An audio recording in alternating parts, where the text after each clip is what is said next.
Hello class, this is Diego Lopez. This week's presentation is titled Change Orders. I'm Group 5.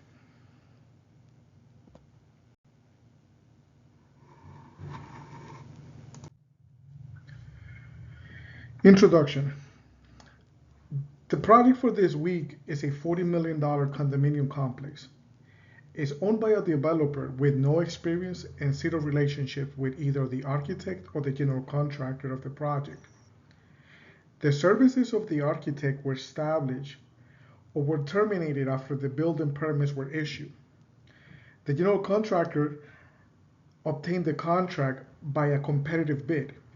In this project, the developer has decided to act as his own owner representative.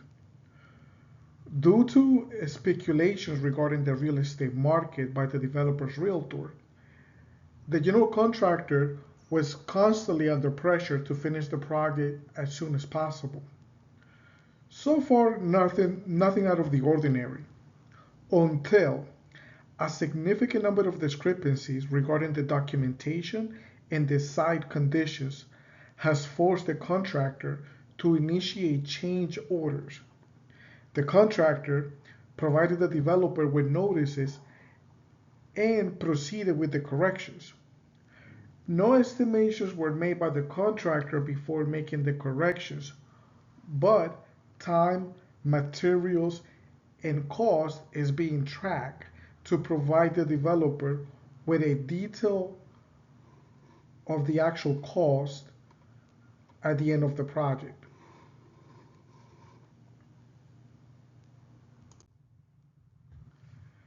Project completion. Now that the project is finally done, the market conditions for the condominium has cooled off. This in return has created issues for the developer that can't sell 50% of the units and ends up selling the whole project to a large trust at a loss. On top of that, the contractor has an invoice for a total of 1.5 million for all the extra work that was done. All this extra work is legit and the price is fair without markups or fake costs. But the developer claims that they did not receive proper notification and that there is no money to pay the contractor since the project was sold below its actual cost.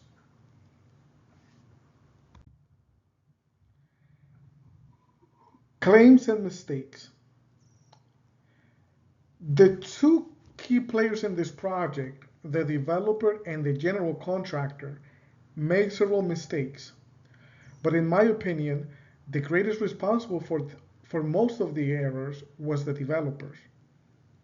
First, it was a bad idea to end the services with the architect as soon as the permits were obtained.